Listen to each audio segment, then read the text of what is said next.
Chiefs are now in a really compromising position as they fell to the Denver Broncos 22-19.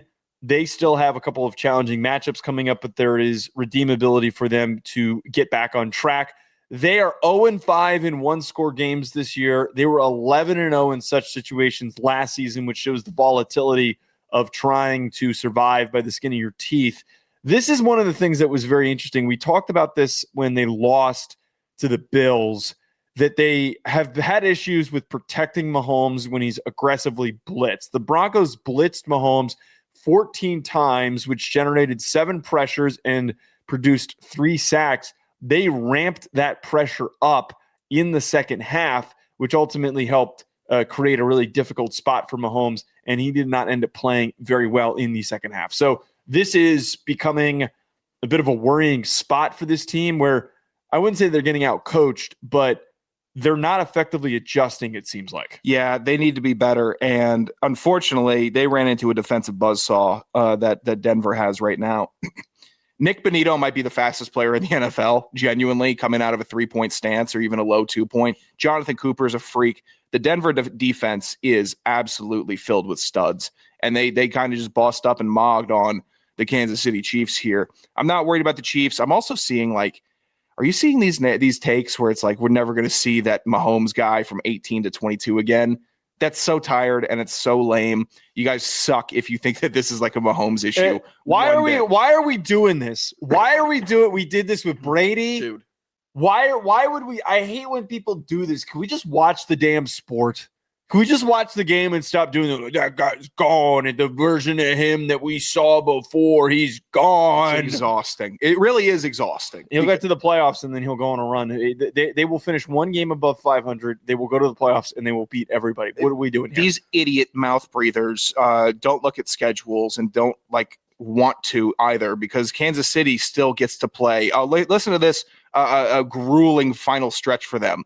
The Colts, they can beat the Colts. Cowboys, they murk them. The Texans are falling apart. They beat them. Chargers, they don't have an offensive lineman. They beat the Chargers. Titans, they beat the Titans. It's 4 wins. The Broncos, okay, close game. All right, so 4-1. No, they're not going to split. They're going to split with them. They're going to get swept. This is 5 wins. And then the Raiders, 6 wins. So okay, so now we're looking at the Chiefs, who are literally getting hot against the underbelly of the NFL right before the playoffs. I'm sure you dolts. This team is going to rip your hearts out in the playoffs. Sounds like you're going to say dick off. No, they will rip your dick off. They'll rip your dick off and twist it. That's what they'll do. All right? They will just savage you in every way when it starts to matter.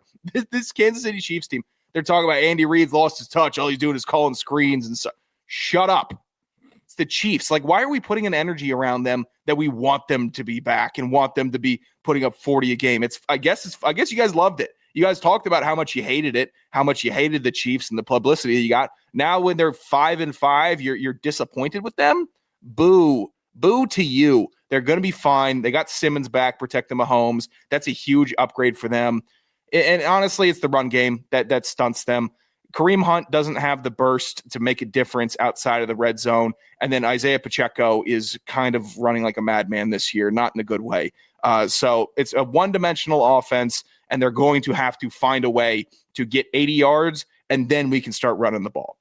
That's all it is. How do we eat up yardage before we can start running effectively with our bruiser? Because all they have is bruisers. They should have made a play for the running back at the deadline. They didn't. And now that was the dumbest thing, that they didn't go and get somebody to add to the run game. That didn't make any sense to me. That was foolish. So now they're left picking up some of the pieces, but it's not like they're going to be facing the stiffest competition down the stretch. Yeah. I would take Kansas City in a bet against every team that they play for the rest of the season. I won't because I guess that would mean they would lose. I am eating my balls in betting. Eating them. Why are you eating your balls? Oh, did you tail me on that pick? I just can't get one. I'm afraid to check how I did this weekend. I kind of just throw picks in on FanDuel, and I kind of just don't look. I usually look on Thursday. That's when I go back and I look again. It's like I'm like, oh, I have $3. It's like having a big. Where did it all go? It's like a big Friday night out. You're not looking at that Amex statement until maybe No. next Tuesday. Oh no, You're no, like, oh, I know what's coming, but because the longer you wait, sometimes it gets smaller. Sometimes you open it, you're like, oh, I didn't spend $1,000. Yeah. Oh, it was only $998. Yeah, exactly. Maybe that is. So in this situation, it's like, oh, I have $4 to bet with. I can place 4 bets. We're gonna bounce back. Of course, I'm going and doing that over at FanDuel. That's right. Yeah.